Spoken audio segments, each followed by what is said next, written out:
Alors, je vais partager avec vous aujourd'hui un message sur l'importance du silence et du calme intérieur. L'importance du silence et du calme intérieur. Je vais partager 6 points avec vous, et suite à un rêve que le Seigneur m'a donné avant-hier. Et voilà, donc il m'a partagé ce thème pour vous. Et mon premier point, on va aller dans Luc au chapitre 5. Luc chapitre 5. Et mon premier point, c'est au milieu des bruits et de l'agitation de ce monde, il faut savoir se mettre à part pour trouver le silence. Au milieu des bruits et de l'agitation de ce monde, il faut savoir se mettre à part pour trouver le silence. Alors, le ministère du Seigneur Jésus-Christ, c'était un ministère extraordinaire. Des foules se rassemblaient autour de lui pour l'entendre et pour être guéris de leur maladie.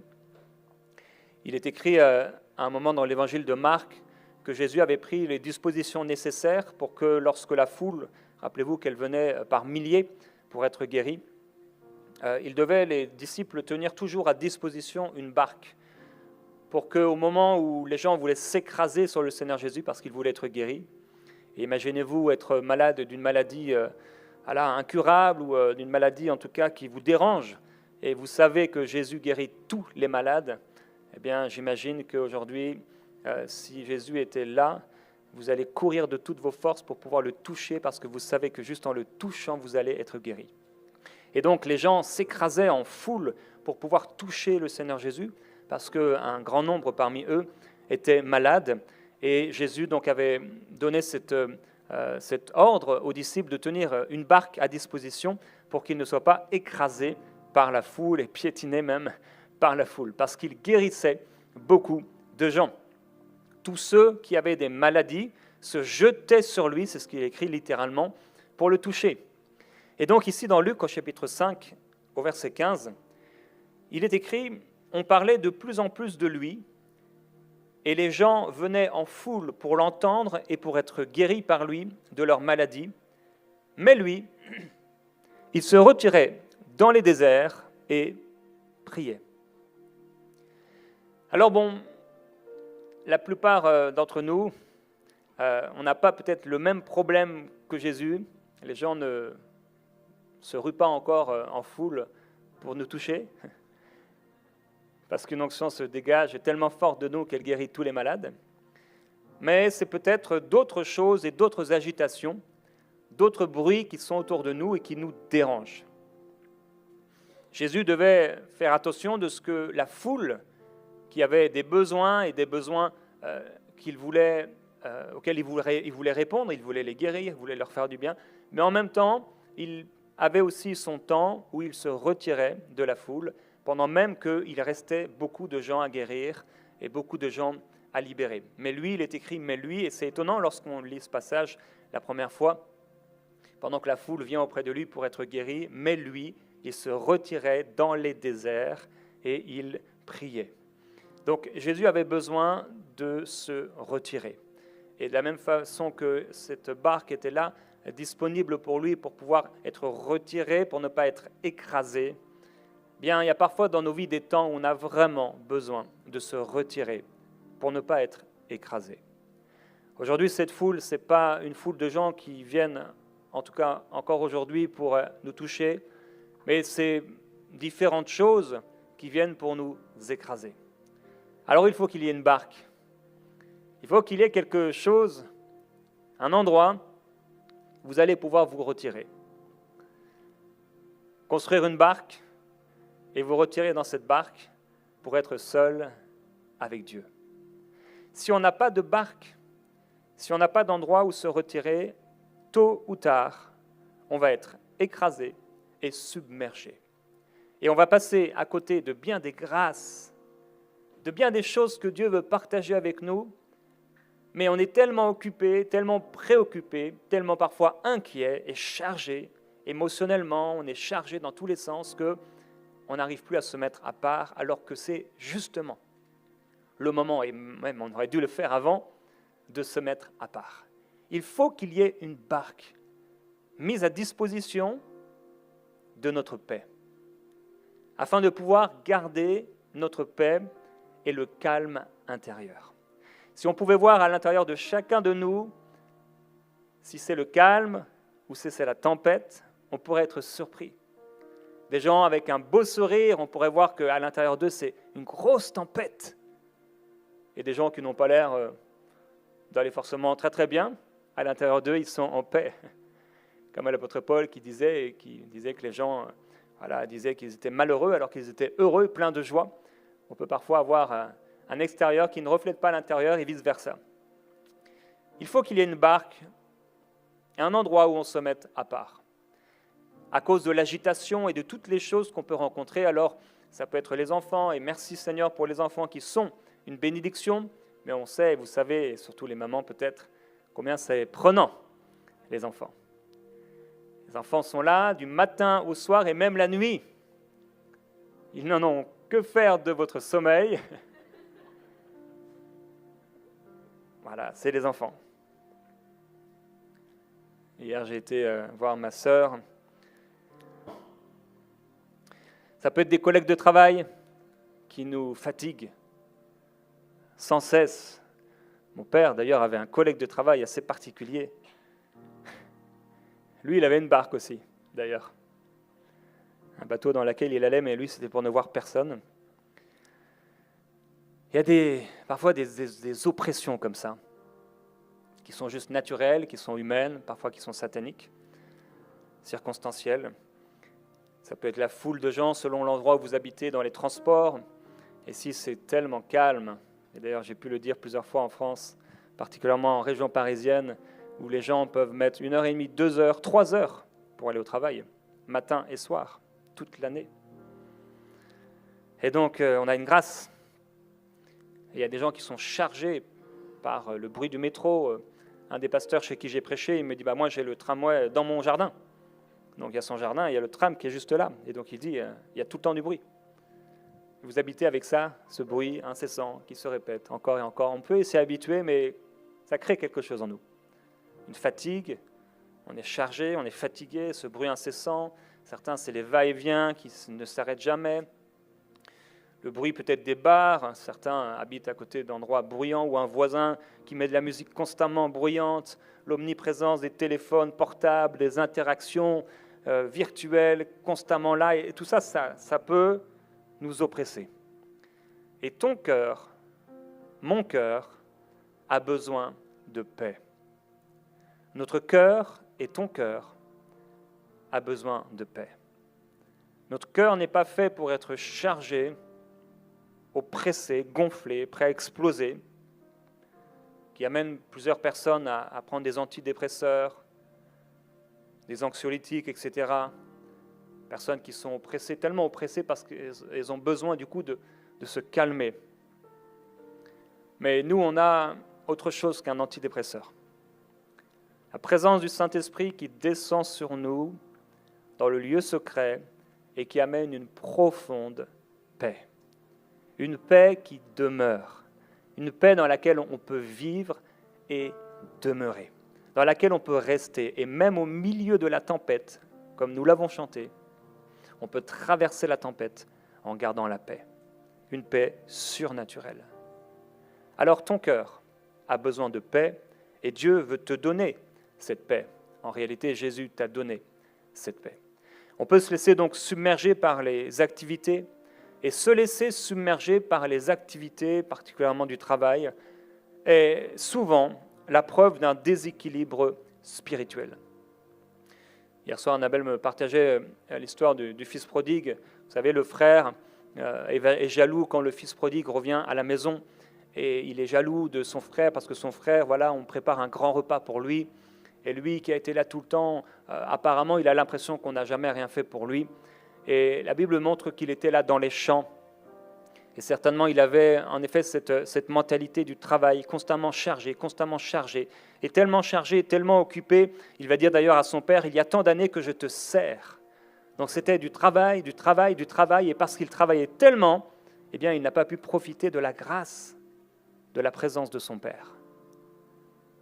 Et le fils prodigue, lui, qui revient, il peut bénéficier de la grâce, de la présence, de l'amour et de la bonté de son Père.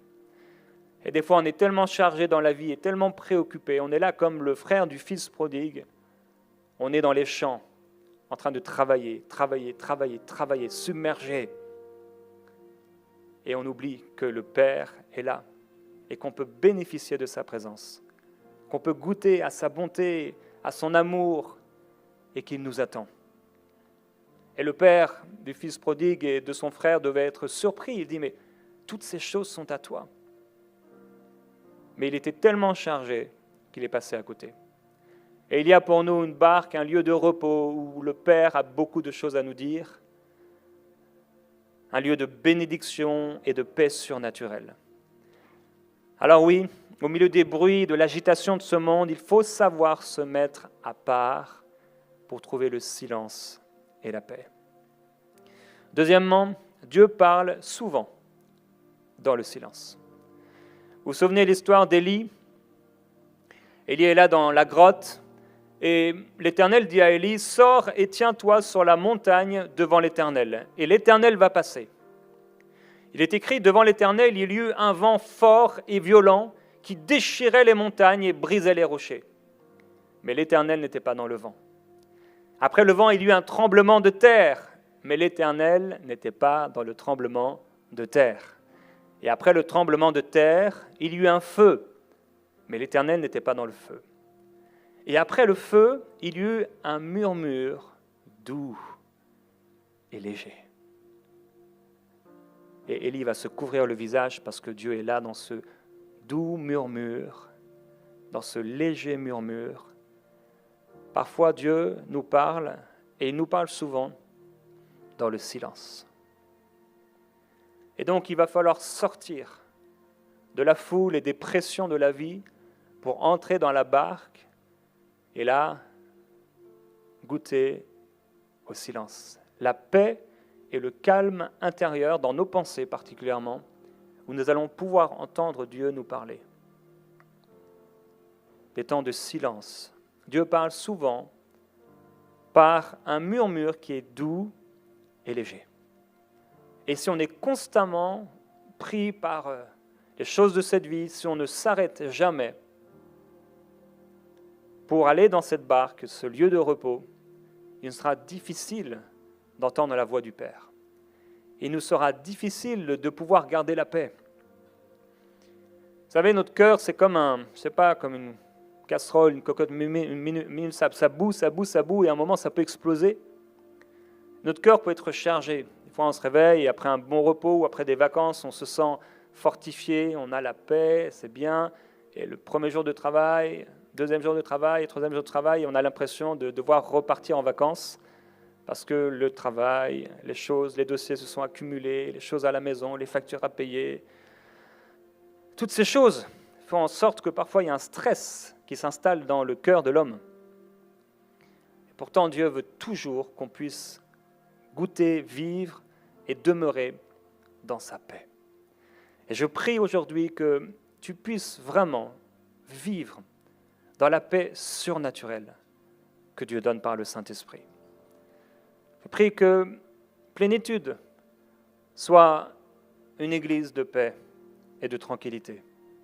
Un lieu où lorsque tu viens ici dans ce lieu, lorsque tu te réunis avec un frère ou une sœur de cette famille spirituelle, tu puisses ressentir cette paix, tu puisses toucher cette paix, que cette paix puisse te visiter de manière surnaturelle et que cette paix surnaturelle et profonde ramène la tranquillité et le calme à l'intérieur de toi. Troisièmement, on doit choisir de rester tranquille. Ça doit être un choix. Nous devons faire le choix de rester tranquille. Dans Genèse, au chapitre 25, il est parlé de Ésaü et Jacob. Et ils n'avaient pas la même façon de vivre. Ils ont grandi, il est écrit, Ésaü devint un habile chasseur, un homme des champs. Mais Jacob fut un homme tranquille, qui restait sous les tentes. Un jour, j'ai fait un rêve pour un homme que j'encourageais régulièrement.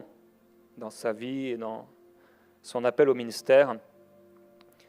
Et en me réveillant, ce verset tout de suite est monté dans mon cœur.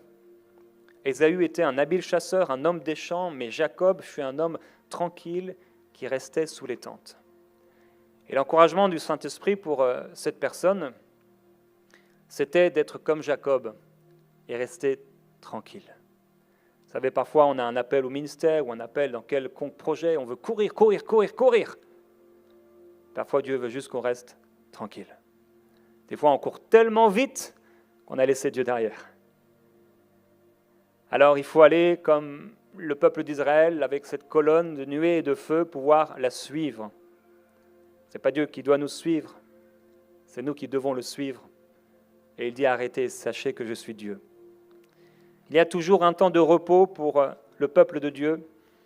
Et Jacob était donc un homme tranquille, qui restait sous les tentes. Ça ne veut pas dire qu'on ne travaille pas, mais c'est un état de cœur, la tranquillité de cœur. Beaucoup de gens meurent avant l'âge à cause de ce qui se passe à l'intérieur d'eux. Beaucoup de gens meurent, infarctus, etc., crise cardiaque, parce qu'ils ont été tellement pressés, leur cœur physique a ressenti tellement de pression à cause de leurs émotions, parce qu'ils n'ont pas su aller dans la barque et trouver cette paix et ce calme intérieur, qu'ils meurent trop tôt. Dieu veut nous faire vivre une longue vie. Alors je prie qu'aujourd'hui tu puisses décompresser. Et ce n'est pas seulement les vacances qui nous aident à décompresser, mais c'est plus que tout la présence de Dieu. On doit faire le choix de rester tranquille. Mais pour ça, on doit faire des efforts de couper certaines choses. On va être obligé, pour trouver la tranquillité, de couper des choses. Et de ne pas faire des choses qu'on aurait même dû faire pour aller dans la présence de Dieu. On va devoir arrêter ce que nous sommes en train de faire pour aller dans un lieu retiré, dans la présence de Dieu, trouver la tranquillité. C'est notre choix. On doit faire ce choix, le choix de rester tranquille. Jacob et Ésaü, il est écrit que Jacob faisait cuire un potage. Il est tranquille en train de cuire son potage. Ésaü revint des champs accablé de fatigue. Accablé de fatigue. Il est agité, chargé, fatigué. Je ne sais pas si vous avez déjà travaillé dans les champs, mais c'est très fatigant. Moi, je ne l'ai jamais fait, mais...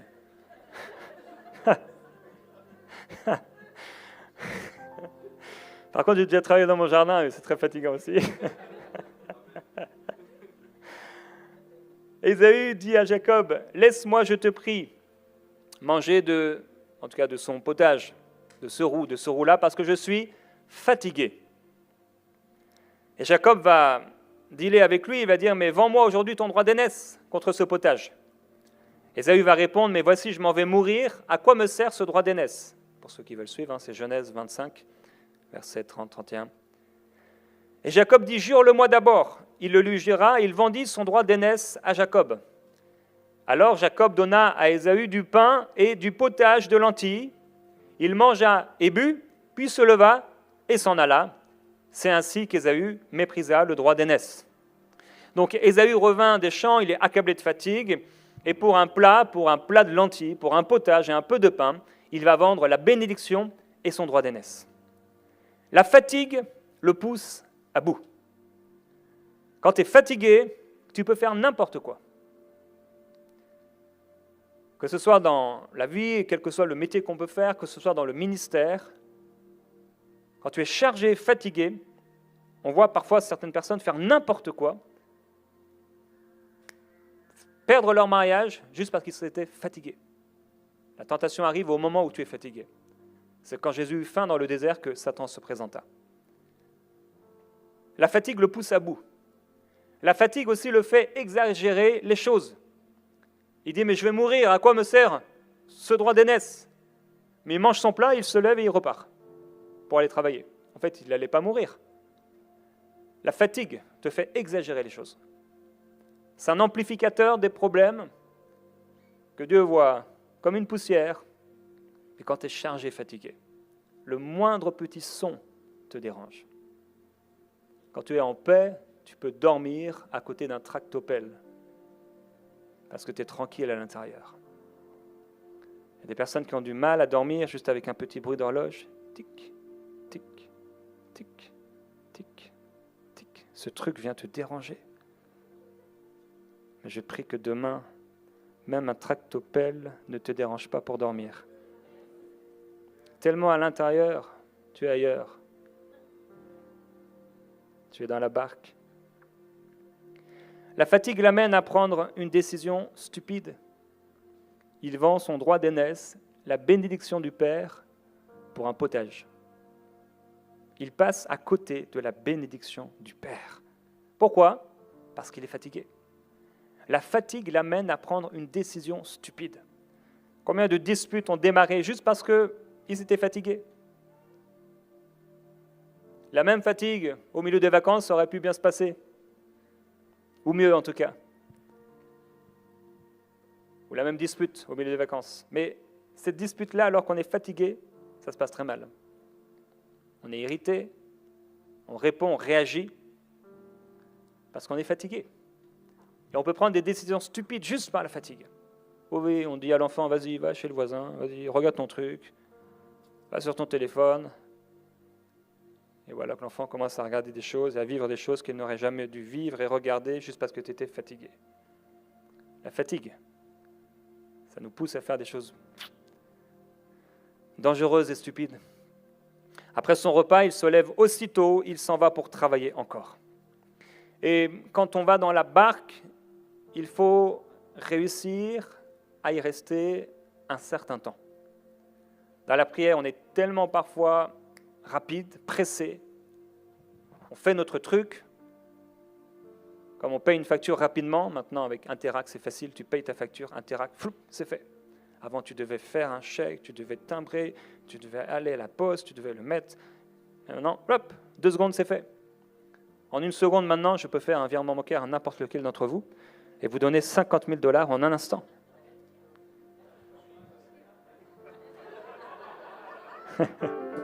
Recevez.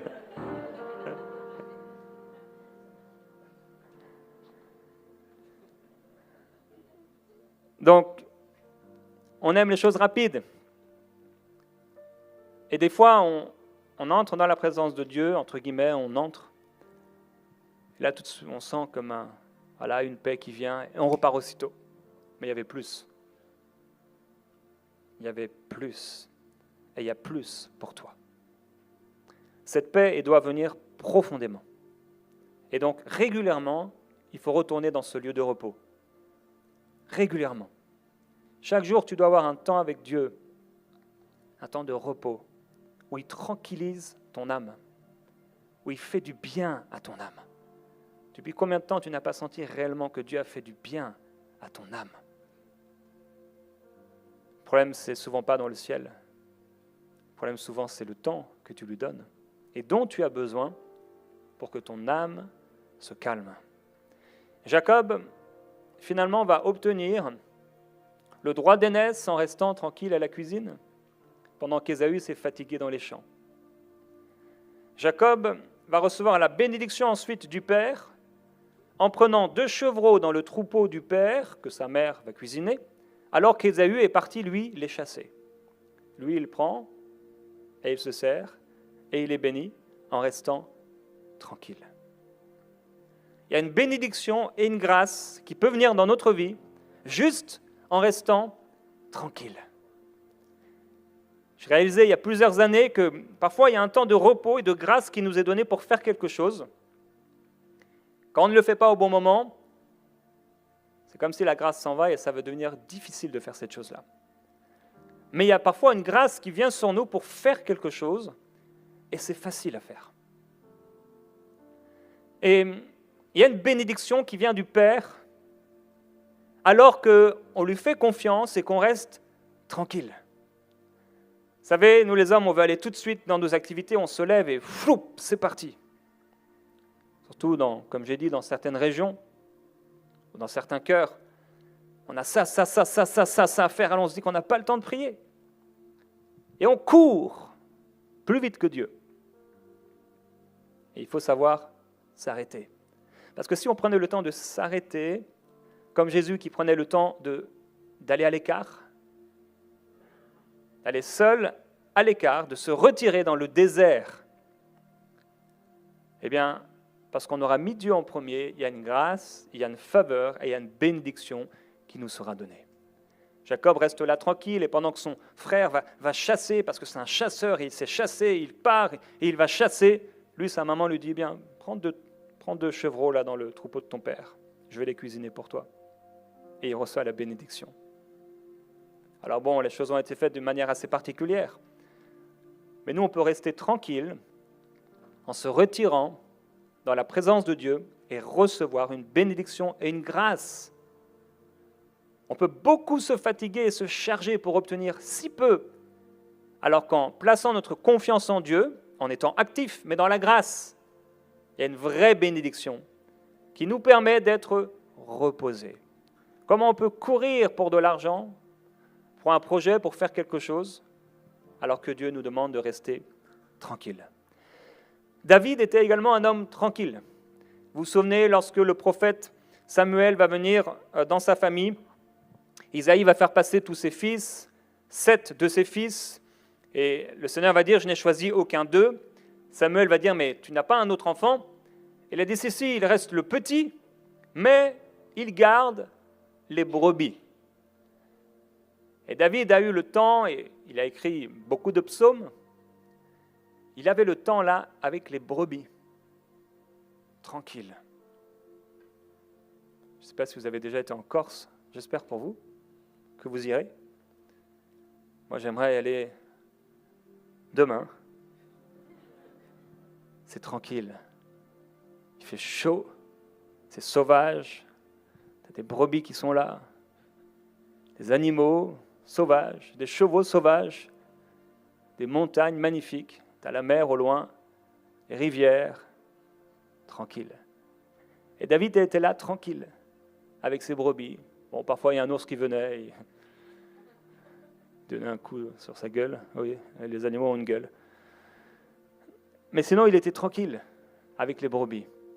Et cette tranquillité, parce que ce n'était pas un jour, 2 jours, 3 jours, ça a duré des mois et des années, il était là juste tranquille avec les brebis, et il a pu penser, méditer, parler à Dieu, grandir dans la confiance en Dieu, regarder les étoiles du ciel et dire « Waouh, qu'est-ce que l'homme pour que tu te souviennes de lui ?»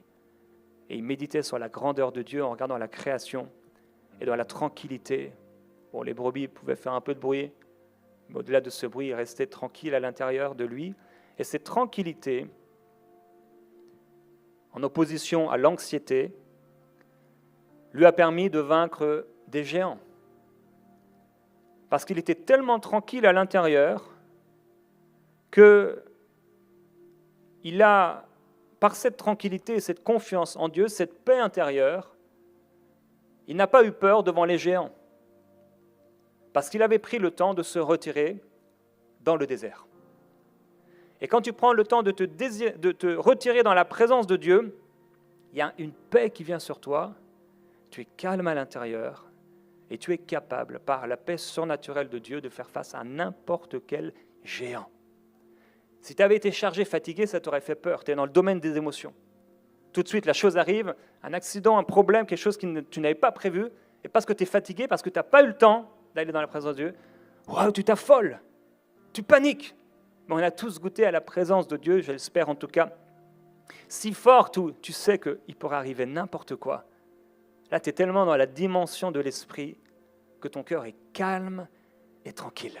Et c'est avec ce cœur calme et tranquille que David a pu sortir là il était avec ses brebis et il arrive sur le champ de bataille, mais il a encore le même esprit, la même tranquillité, le même calme à l'intérieur. Et il pense différemment. Mais qui ose défier les troupes du Dieu vivant? Et non pas avec l'épée, non pas avec la lance, mais avec une fronde, une petite pierre. La puissance de Dieu derrière la pierre entre dans le front du géant et détruit le géant. Quand on place notre confiance en Dieu et quand on est calme à l'intérieur, quand on obéit aux instructions du Saint-Esprit, la puissance de Dieu vient pour détruire les géants. Et il y a Saül qui voit David. Waouh, extraordinaire, Saül, c'est un roi, il est chargé, occupé constamment, des choses à faire, des choses à diriger, des choses à gérer. Et les rois, en même temps patron d'entreprise, toutes sortes d'employés, de choses, etc. Et il est oppressé. Non seulement cela, mais il commence à s'éloigner de Dieu, même à travailler contre Dieu, en tout cas quelque part. Il ouvre une porte à Satan et même un esprit mauvais est envoyé même de la part de Dieu. Et le voilà, il est chargé, il est oppressé. Et vous savez, comme, je ne sais pas si vous avez déjà fait des crises d'angoisse, mais il est angoissé à l'intérieur. Et il a besoin du calme. Il a besoin de tranquillité. Alors, on va faire appel à quelqu'un qui joue de la harpe. Et David intervient là. Je ne sais pas si vous avez déjà été dans un spa. Ils mettent de la petite musique. On peut mettre ma petite musique, s'il vous plaît. David est là et il joue de la harpe. Donc David jouait de la harpe et l'oppression sur Saül le quittait.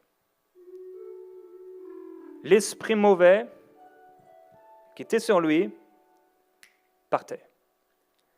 Parce que quand David jouait de la harpe, il y avait une onction, la présence de Dieu, la tranquillité, le calme et l'esprit qui était sur David.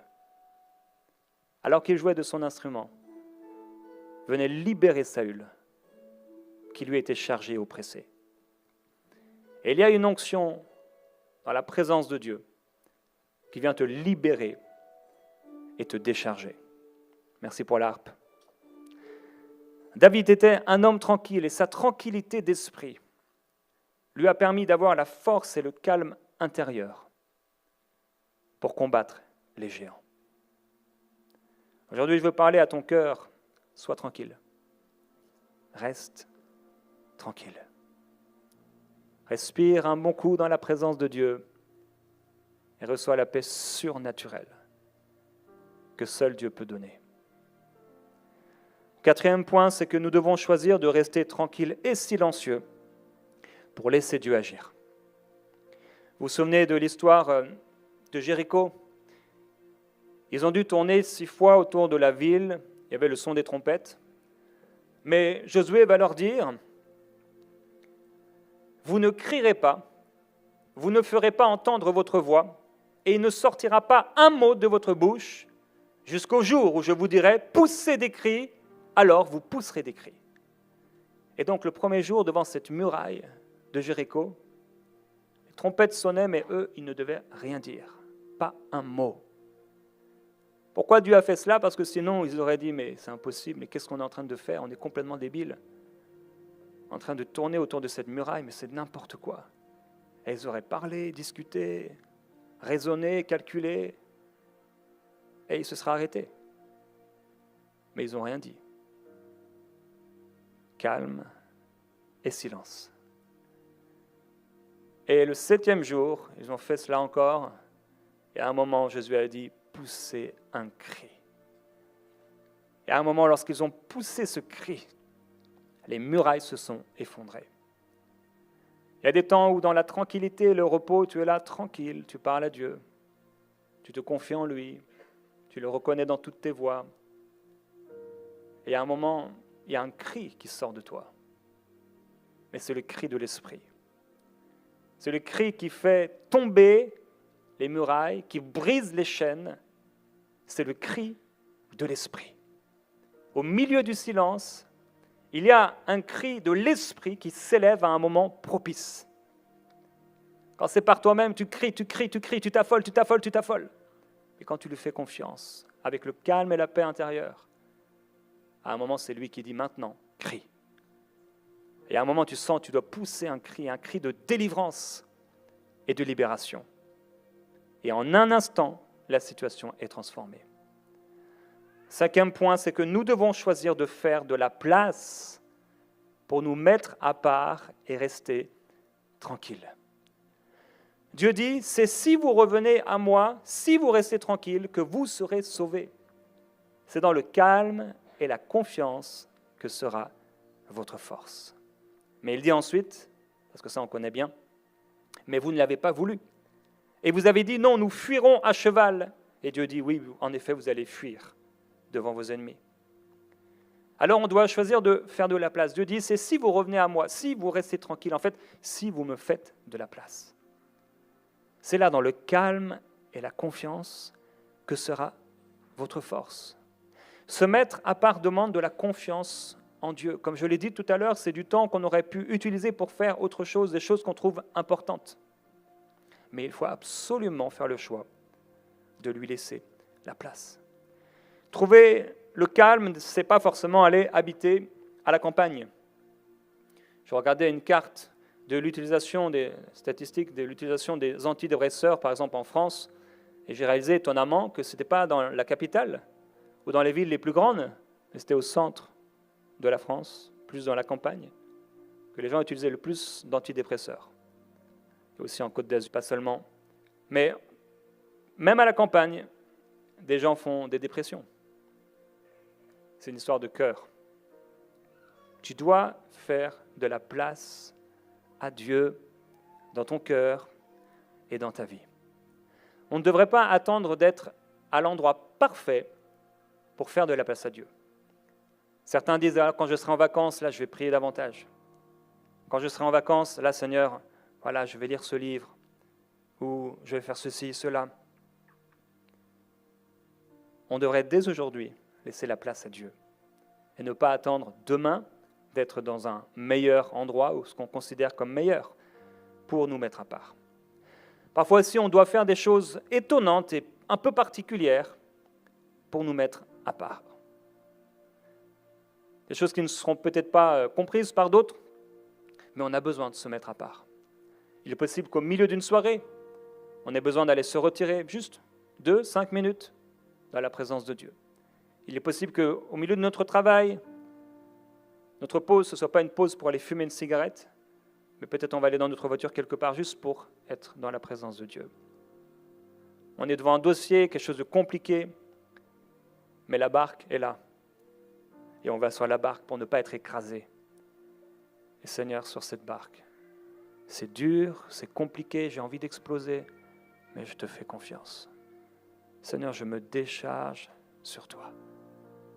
Seigneur, tu vois mes émotions, c'est la panique à l'intérieur. Je suis chargé, comment je vais faire? Ces dossiers qui s'entassent, comment je vais faire? Seigneur, je te laisse la place. Je te donne la place. Sixièmement, au milieu de la tempête, il faut savoir rester silencieux. Dans Marc au chapitre 4 et au verset 37, Marc chapitre 4, verset 37, il est écrit « Un vent violent s'éleva et les vagues se jetaient sur la barque, au point qu'elle se remplissait déjà. Et lui, Jésus, il dormait à l'arrière sur le coussin. Ils se réveillèrent et lui dirent « Maître, cela ne te fait rien que nous soyons en train de mourir ?» Il se réveilla, menaça le vent et dit à la mer « Silence, tais-toi !» Le vent tomba et il y eut un grand calme. Puis il leur dit « Pourquoi êtes-vous si craintifs? Comment se fait-il que vous n'ayez pas de foi ?» Le calme intérieur de Jésus, qui lui permettait de dormir au milieu d'une tempête, ce même calme, il va l'utiliser pour amener cette tempête à se calmer. Mais au contraire, l'inquiétude des disciples, qui les amène à paniquer, les amène également à réveiller Jésus et à accuser Jésus. Comment on réagit dans la tempête? Si on est chargé, si on est inquiet, on va accuser Jésus. Si on est inquiet et chargé à l'intérieur, on panique, on s'affole. Mais si on est dans le calme, parce qu'on se retire régulièrement dans cet endroit désert, dans la présence de Dieu, on peut parler avec calme et tranquillité à la tempête et elle se calme et elle s'arrête. Jésus dormait. Tu peux dormir tranquille. Par la puissance de Dieu, tu peux dormir tranquille. sans antidépresseur, sans problème. Juste par la présence de Dieu et la paix surnaturelle.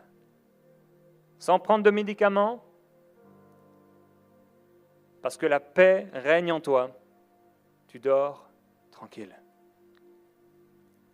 Dans Luc au chapitre 8, au verset 49, c'est cette histoire du chef de la synagogue avec sa fille qui est malade. Et on vient lui dire, mais ne dérange plus le maître, ta fille est morte. Mais Jésus qui entend cela lui dit, mais n'aie pas peur, crois seulement et elle sera sauvée. Et lorsqu'il arrive à la maison, il est dit que Jésus ne laissa entrer personne avec lui, sauf Pierre, Jacques et Jean, ainsi que le père et la mère de l'enfant. Quand il arrive là et que cette fille est morte, il voit que tous pleuraient et se lamentaient sur elle. Alors Jésus dit, mais ne pleurez pas parce que la jeune fille n'est pas morte, mais elle dort. Et là, il se moquait de lui. Jésus va faire sortir tout le monde. Il est écrit, il les fit tous sortir. Et il prit la jeune fille par la main et lui dit d'une voix forte, en fait, il cria, « Mon enfant, lève-toi !» Et en un instant, son esprit revint et elle se leva immédiatement. Il n'a laissé personne entrer. Et pendant que tous pleurent et se lamentent, et peut-être que toi aussi envie de pleurer et de te lamenter, fais sortir l'inquiétude, chasse l'inquiétude, bannis la peur et la crainte, et fais confiance en Dieu. Ne crains pas, crois seulement. Je prie aujourd'hui que tu puisses te décharger de ce qui vient pour t'oppresser, de ce qui vient pour te fatiguer, de ce qui vient te charger émotionnellement, et que tu puisses aller là dans ce lieu de repos, alors que nous sommes devenus le temple du Saint-Esprit. Nous pouvons en tout temps être continuellement remplis par le Saint-Esprit. On peut être en communion avec Dieu 24 heures sur 24, car nous le sommes en esprit, alors qu'il nous a positionnés dans les lieux célestes. Nous sommes assis, on n'est pas en train de courir dans les cieux. Notre position dans les cieux n'est pas une position où on court, où on transpire, mais où on est assis. Assis dans les lieux célestes, avec lui. Je vous ai dit il y a quelques semaines que des premières choses que le Seigneur Jésus a fait lorsqu'il est ressuscité, il a mangé avec les disciples, tranquille. La première parole qu'il dit aux disciples, que la paix soit avec vous. La deuxième parole, que la paix soit avec vous. Il leur dira que votre cœur ne se trouble pas. Jésus dit, venez à moi, vous tous qui êtes fatigués et chargés, et je vous donnerai du repos. Et vous trouverez de la tranquillité pour vos âmes. Quand on ne connaissait pas le Seigneur, on était chargé, on était abattu, peut-être on était découragé, on était peut-être dépressif. Mais maintenant que nous sommes à lui, allons-nous vivre dans la peur, dans la dépression à nouveau, comme des personnes qui n'auraient pas été sauvées? Non, c'est pour la liberté que Christ nous a libérés. C'est pour la liberté qu'il nous a affranchis. Alors je t'encourage aujourd'hui, reste tranquille dans la tempête. Et si tes émotions bouillonnent, soumets-les. Pourquoi t'as battu mon âme au-dedans? Pourquoi gémis-tu à l'intérieur de moi? Espère en Dieu, mon âme, car je le louerai encore. Crois en Dieu, parce qu'il agira. Et je veux déclarer au nom de Jésus-Christ qu'aujourd'hui, tu retrouves ton sommeil. Par la puissance de Dieu, on puisse ensemble fermer nos yeux, déclarer des paroles de vie sur toi, sur nous. Déclare dans le nom du Seigneur Jésus-Christ que cet esprit qui venait pour t'oppresser maintenant va quitter ta vie à cause de la présence du Saint-Esprit. La grâce de Dieu, je déclare maintenant dans le nom du Seigneur Jésus-Christ et recevez par la foi que dans ce travail fatigant, alors que tu étais chargé et accablé par le travail, tu reçois maintenant une grâce nouvelle parce que tu te retires et tu te mets à part et tu lui fais confiance et tu reçois une paix surnaturelle et ça devient facile. Ce dont tu as besoin, ce n'est pas seulement un repos physique par des vacances, mais ce dont tu as besoin par-dessus tout, c'est le repos du Saint-Esprit que Dieu donne à celui qui se confie en lui. Je déclare dans le nom du Seigneur Jésus-Christ, alors que tu es une maman et chargée, fatiguée, tu t'occupes de tes enfants encore ou de ton enfant et ça te fatigue. Tu voudrais tellement te reposer. Je déclare au nom de Jésus-Christ qu'il y a un repos qui vient du ciel pour toi et qui t'est donné. Je déclare aussi cette grâce surnaturelle sur tes enfants, afin que ce soit léger, parce que la bénédiction du Seigneur n'est suivie d'aucun chagrin. Père, je déclare sur ton peuple cette légèreté dans l'esprit. Tu as dit, venez à moi, vous tous qui êtes fatigués et chargés. Et si tu es là, mon frère, ma soeur, aujourd'hui, dans ce temps de prière, tu es chargé à l'intérieur de toi. Si souvent tu es oppressé par le stress, ça t'a poussé à faire des choses stupides, ça t'a poussé à dire des paroles que tu n'aurais pas dû, simplement parce que tu étais fatigué. Ça n'avait rien à voir avec ta femme, avec ton époux, avec tes enfants, ou avec cette personne, ce collègue de travail, ou ton directeur. C'est juste que tu es fatigué. Tu es à bout de nerfs. Et le Seigneur veut te donner une paix surnaturelle et profonde. Ça ne viendra pas en allant au spa. Ça ne viendra pas en écoutant de la harpe. Ça viendra par le Saint-Esprit. En te déchargeant sur le Seigneur. Décharge-toi sur le Seigneur maintenant. Père, merci. Si c'est toi, tu réalises que tu es chargé, fatigué, il faudrait que tu te lèves là où tu es, les yeux sont fermés. Simplement comme un acte de foi et d'abandon, surtout d'abandon. Seigneur, je m'abandonne à toi, mais je crois aussi qu'alors que je me lève, tu vas me décharger et faire quelque chose de nouveau. Si régulièrement il y a une charge qui vient, tu es facilement irrité. Si la charge est trop lourde et tu veux maintenant un repos dans l'esprit, je veux prier pour toi. Lève-toi là où tu es.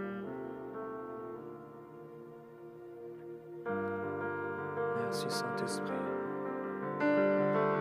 Jésus. Jésus-Christ. Merveilleux Jésus-Christ. Sobra baba bayenda la yabai che li frasso chi brita la mandelias. Eliabali colo mandi li brassa tala braie che le brota la mandi li brossa tacca la braia la fete le way. Ribra mai che le brota la mai bri che li brossuto ane mandi brosse che le fai brassitica la yabaita. Au milieu de la tempête, le Seigneur te prend par la main. La douce main de Jésus, il te la tend maintenant. Prends sa main par la foi. Prends la main du berger et reçois maintenant une paix surnaturelle.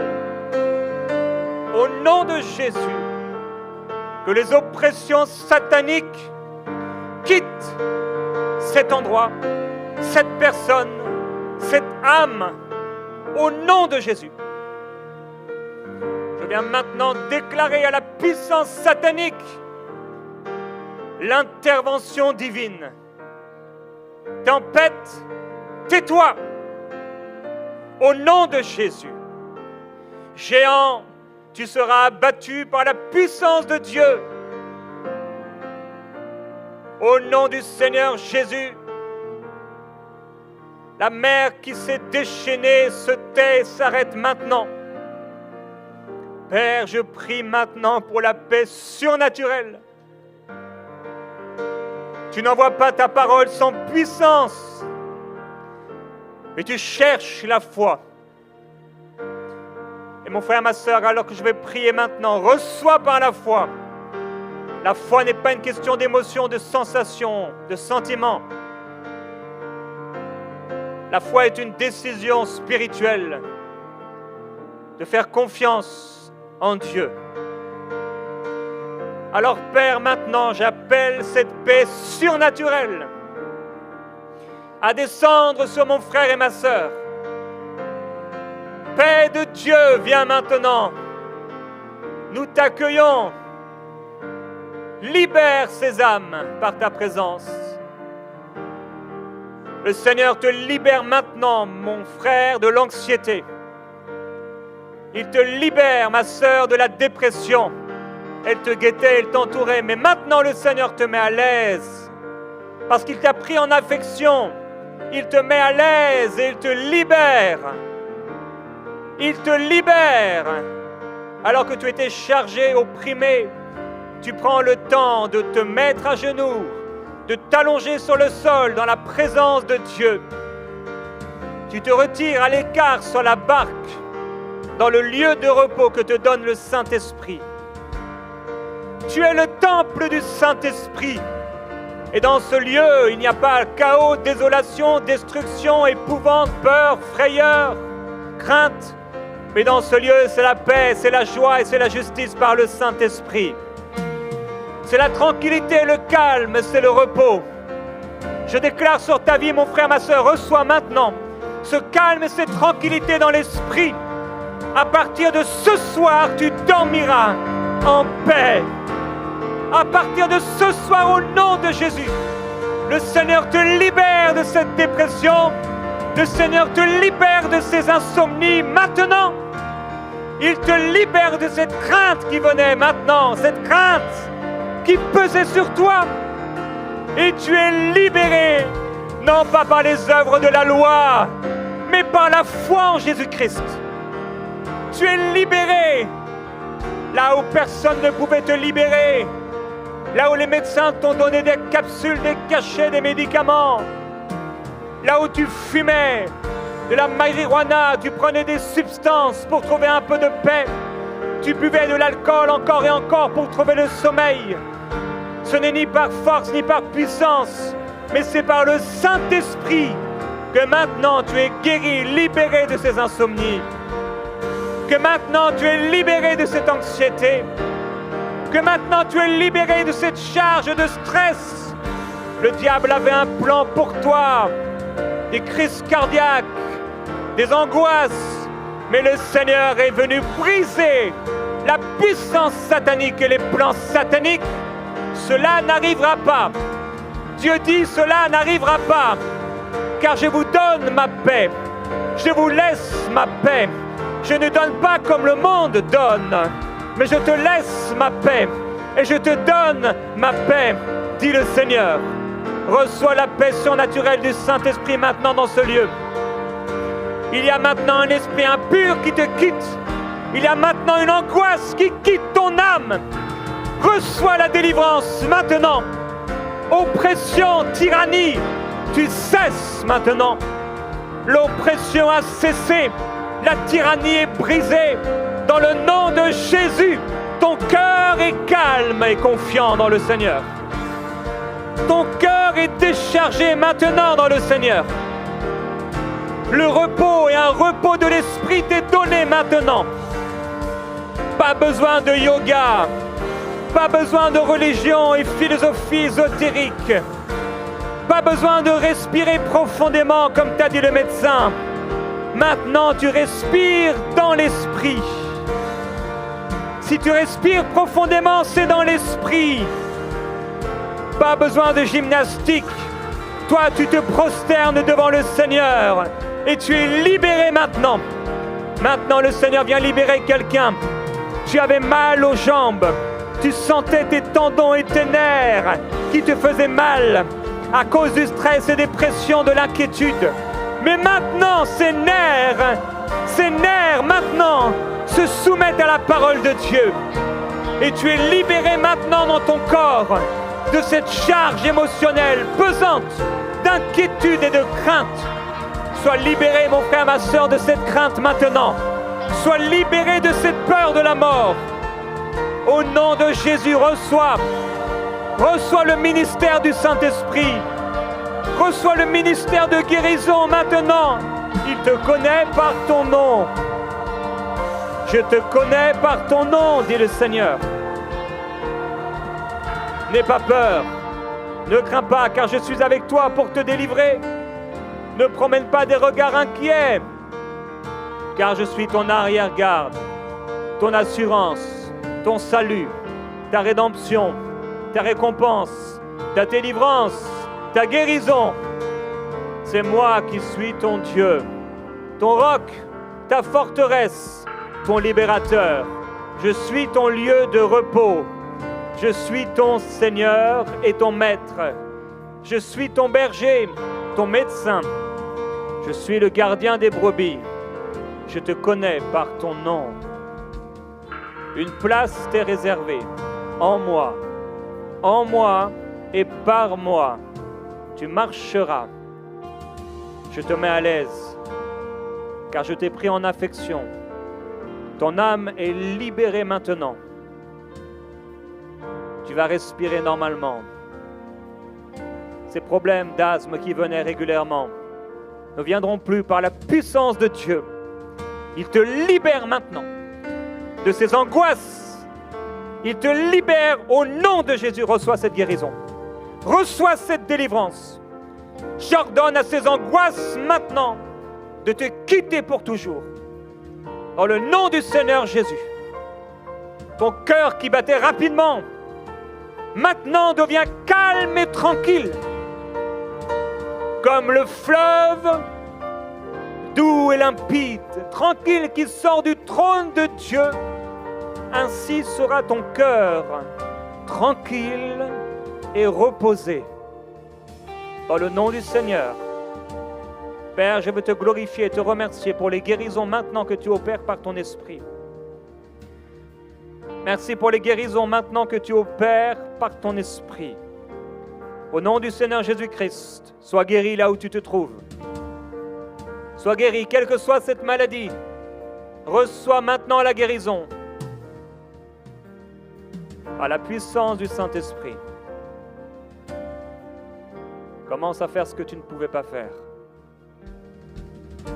Et vois la bonté et l'amour de Dieu manifestés. Père, nous voulons te remercier. Tu es le bon berger. Tu es notre lieu de repos. Tu combattras pour nous. Nous gardons le silence devant l'Éternel et nous espérons en lui. Nous t'adorons, Seigneur, et nous te glorifions. Merci, Jésus, de ce que tu fais, de ce que tu opères. Maintenant, pour terminer, mon frère, ma sœur, où est cette barque, ce lieu de repos? Trouve ce lieu de repos.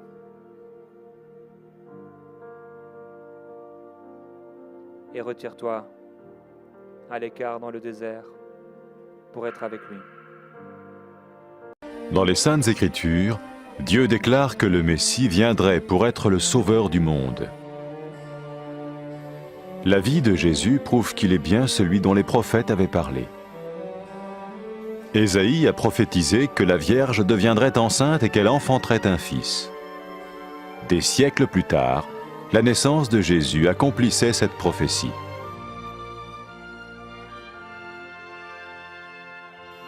Les Saintes Écritures déclaraient que le saint à naître serait appelé le Fils de Dieu. Cela signifiait que Jésus serait le Fils de Dieu au sens spirituel et non au sens physique. Nous le voyons par sa manière de vivre. Il a guéri des malades, il a pardonné leurs péchés, les a ramenés à Dieu et leur a promis une place dans le royaume éternel de Dieu. Il s'est offert lui-même en sacrifice pour le péché à leur place. Puis il est revenu à la vie, victorieux sur la mort selon le plan de Dieu. Jésus a dit « Personne ne me prend la vie, mais je la donne de ma propre volonté. » La vie de Jésus n'a pas seulement accompli les écrits des prophètes, mais elle a aussi confirmé la vérité de la sainte parole de Dieu. Les prophètes avaient écrit « Ta parole, ô mon Dieu, est parfaite, elle dure à toujours. » Jésus lui-même a dit « Le ciel et la terre disparaîtront, tandis que mes paroles ne disparaîtront jamais. » Jésus est venu pour nous donner la vie dans toute sa plénitude. Et quand l'homme a désobéi à Dieu dans le jardin d'Éden, il a choisi sa propre voie et ses actions l'ont séparé du Créateur.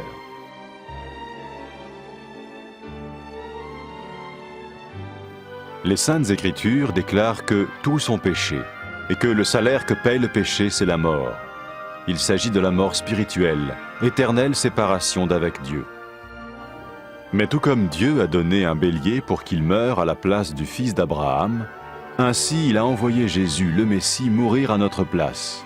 Sa vie, sa mort et sa résurrection restaurent la relation entre Dieu et tous ceux qui mettent leur confiance en lui. Maintenant, non seulement Jésus pardonne les péchés de ceux qui le suivent, mais il les sauve aussi du jugement éternel de Dieu. Ils sont sûrs d'aller au paradis et de vivre avec lui pour toujours. C'est cette vie et cette liberté de la culpabilité et du pouvoir du péché que Jésus offre à chacun aujourd'hui. Cela ne veut pas dire suivre une religion, mais choisir d'avoir foi en Jésus qui dit « Je me tiens à la porte et je frappe. Si quelqu'un entend ma voix et ouvre la porte, j'entrerai chez lui. »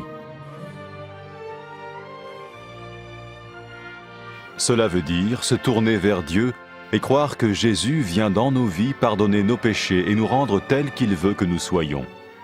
Il ne suffit pas d'approuver intellectuellement ce qu'il dit, ni de vivre une expérience émotionnelle. Nous le recevons par grâce, au moyen de la foi, par un acte de notre volonté. Lorsque quelqu'un est prêt à suivre Jésus le Messie, il peut lui parler par une simple prière. Vous sentez un soutien, vous sentez que votre vie n'est pas une vie normale. Vous sentez que vous êtes porté. C'est gratuit. Il ne vous demande rien. Il vous demande juste d'ouvrir votre cœur et d'oser croire en lui. Osez croire. On ne demande ni d'argent. On vous demande pas une souffrance particulière. On vous dit faites confiance et croyez. Essayez. Vous n'avez rien à perdre. Essayez. J'ai essayé. Ça fait plus de 20 ans que je suis dedans. Et je ne repartirai pour rien au monde. Aucun milliard au monde ne me fera changer d'avis et me séparer de lui. Impossible. Donc, osez Jésus avant qu'il soit trop tard. Osez. Ne le faites pas demain. Faites-le maintenant. Et quand la fin de votre vie arrivera, parce qu'elle arrivera pour tout le monde, pour moi et pour les personnes qui me regardent, ou même pour les personnes qui sont derrière cette caméra, au moins vous serez sûr que vous partez avec celui qui vous a donné une nouvelle vie. Cette vie peut commencer maintenant, dès que vous l'acceptez, et cette vie continuera après que la mort soit venue. La mort n'est qu'un passage pour une autre vie beaucoup plus belle. Mais vous avez la possibilité d'oser cette nouvelle vie maintenant, tout de suite. Faites-le maintenant, tout de suite. N'attendez pas demain, ni après-demain. Faites-le maintenant, tout de suite. Prenez 1 minute et faites-le. Je vous en prie, vous ne serez pas déçus.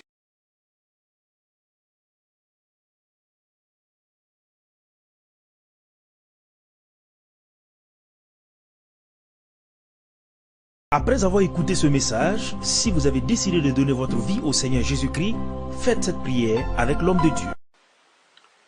Mon Dieu, je viens devant toi, tel que je suis. Je confesse Jésus-Christ comme mon Sauveur et mon Seigneur.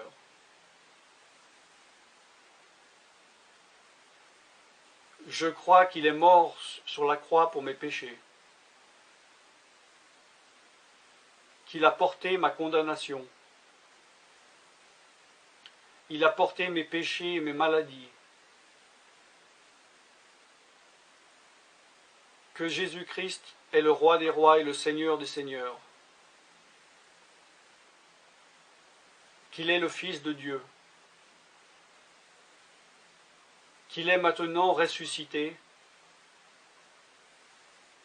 et assis à la droite du Père. Et il prie maintenant pour moi.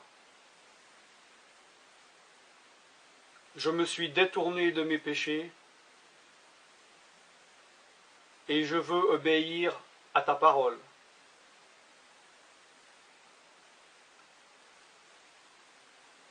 Je viens à toi en te demandant, mon Dieu, de me donner ton Esprit Saint.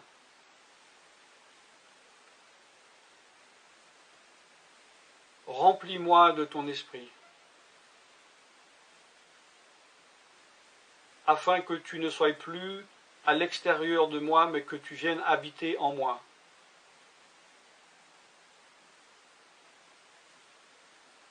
Et que je devienne ton temple.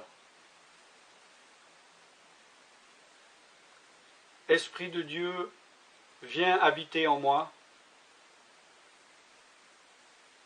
Purifie-moi, lave-moi, sanctifie-moi, rends-moi pur, transforme-moi à l'image de Dieu. Je te remercie car je crois que tu m'as donné ton esprit, car tu ne mens pas. Et tu as dit dans ta parole que tu donnes à celui qui te demande. Je fais cette prière au nom de Jésus-Christ. Amen.